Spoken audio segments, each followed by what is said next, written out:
Yay! So Heirlooms has got himself, Heirloom Reviews, he's got himself a Wormery, or rather he's actually resurrected the Wormery that he had and has fallen into disuse, and he's now determined to make it work for next year, which is absolutely brilliant news. Now, I just wanted to do a quick video response to the video he put up, showing basically what his system was all about, and it might help a little.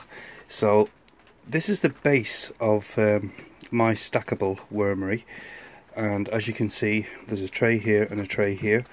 One of the first comments I picked up on is you weren't too sure why there was holes there was like a mesh or holes in the bottom.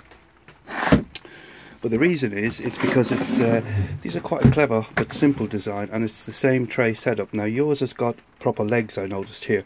Mine is just an inverted tray, so that's a tray, that's a tray, and the stackable trays are of the same ilk.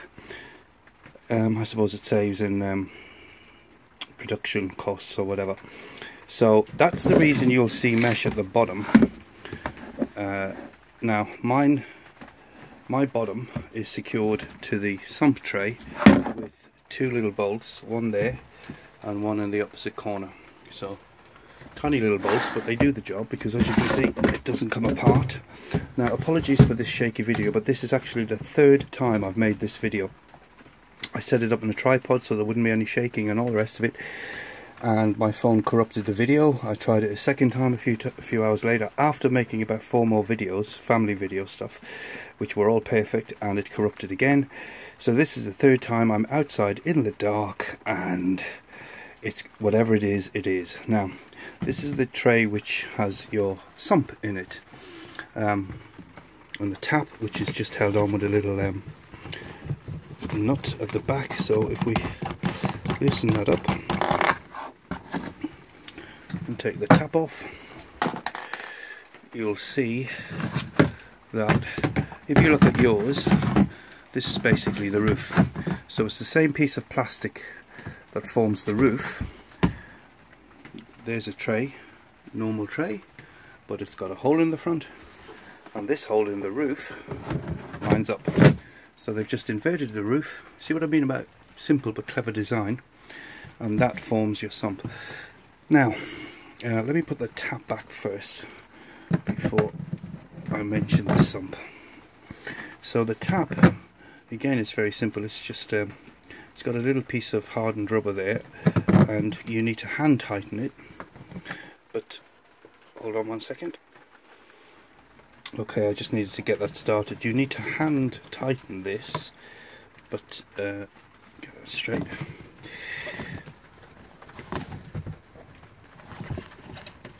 That's it, but it needs to be good and tight. So this rubber is compressed against the sidewall, and that's what creates your seal and stops any liquid coming out. Now the sump design in the one that I have is stepped, and the manufacturers claim this is a very clever way to help the worms get back out of the sump if it's got liquid in it, and back up through the mesh into the bottom tray.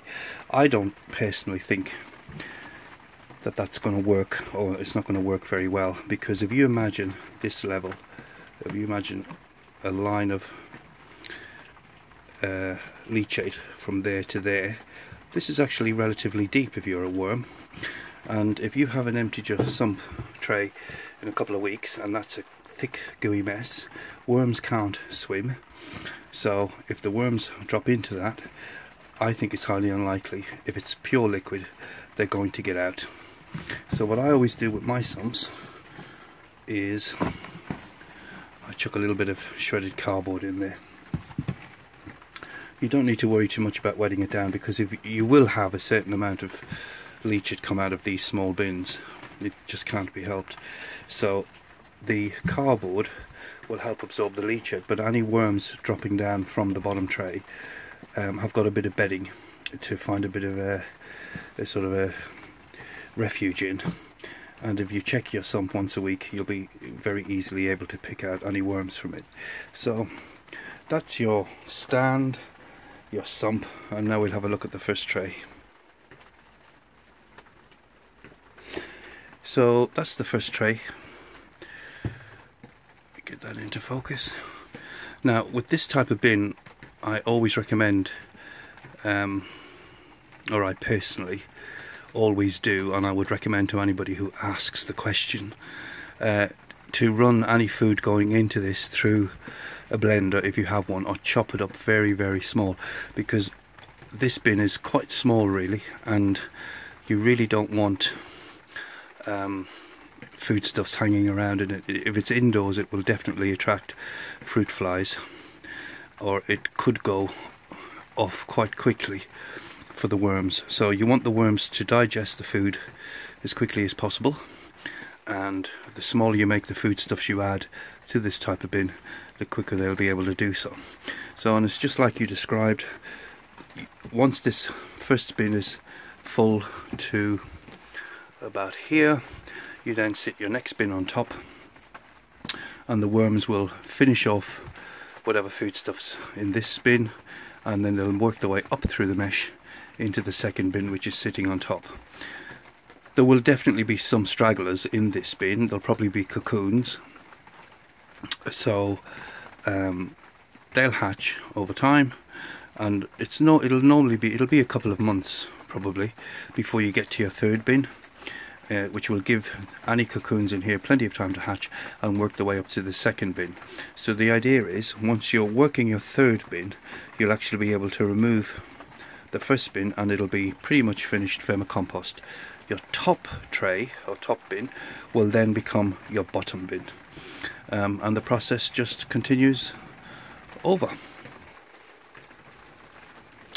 Now, you mentioned that you didn't have anything to really work with. I think you do. Sorry, this bin is soaked because it's out in the rain, because this was featured in the first and the second video I made for you, and I gave up. So I'm not the sort of person that plays on my mind then, that I've just quit. So I went back for a third go, so we'll see what happens. But whatever this turns out like, this is the video you're getting, Mr. Heirloom. So okay, I think you do. I think you've got more than you think. What I would do is clean your system up, take one of your stackable trays, fill it half to 3/4 with cardboard, shredded up cardboard, as you can see here. Now this is much wetter than it was earlier, because like I said, it's been sitting out in the rain. You said you haven't got any compost at the moment. That's fine, you have a beautiful garden. Take 2 or 3 handfuls of garden soil, just like this. Add the garden soil to it. You see, I had all these set out like little ingredients and pots. It was like an episode of MasterChef, but it all got ruined because of this darn corruption issue I'm having on this phone. And it's been back to the shop, and they keep saying there's nothing wrong with it. Well, there clearly is, but anyhow. Okay, yeah, back to the matter at hand. Half to 2/3 full of shredded cardboard. Wet that down well. Don't worry about overwetting it. You can't overwet it, for the simple reason it's going to sit and drain for about 6 weeks before it's put into use. Add a couple of handfuls of your garden soil, which will be rich in bacteria and microbes. And the white stuff you can see on this is ground up eggshells. So add or crush up half a dozen or a dozen eggshells and add that into the mix as well. And you probably can't see the foodstuffs, but I had in a separate container, which I then added, so you can see a little bit there. I would then grind up or run through the food blender half a dozen banana peel, an apple core, a melon skin, whatever you've got like that. I wouldn't put anything like potato, carrot peel, anything that's hard skinned. I wouldn't use at this stage. You want something soft, sweet, sugary, that's going to get colonized with bacteria very rapidly, which will then colonize the bin. And it's the bacteria that your worms are after. It's purely coincidental that the food stuff will pass through their gut and come out the other end as castings. The worms are only interested in getting the bacteria. So you want stuff that's going to colonize your bin very quickly with bacteria. And my experience is there's always been a good result with fruit, sweet fruits. Now if you create a tray like this and leave it sit for 6 to 8 weeks, I reckon, that will take you into the end of January, February. Now you're the best person to judge this, but I reckon That may be the coldest part of your winter over, I'm not sure, but you'll need to judge that. I wouldn't order the worms until you're pretty sure that you're out of the worst of the bitter cold in the winter, especially if they're going to live outside. Now, I think you've seen the tapered sides on the bins, and I think yours are similar. It just makes it easier to stack. That means that I mean, air can get through to the different trays quite easily, which is a good thing. But it also means if it's outside in an unprotected area and it rains, your trays are going to get saturated. So this will draw in a lot of water, which you don't want.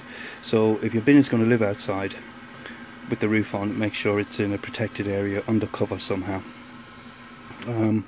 That's really it. I'm sorry this was such a scrappy video. I did plan and record 2 far better quality videos for you. Probably had a lot more information in it as well. It's late now here and I'm tired, but I'm determined to get a video up for you tonight.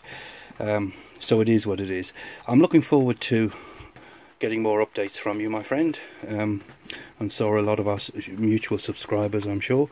So once you've got your system cleaned out and set up, my advice would be set up a tray like this, leave it 6-8 weeks. It'll be beautifully rich in microbes and bacteria, all this stuff, the good stuff the worms love, and then you're ready to order your worms, and we'll take it from there and see how you get on. Okay, my friend, take care.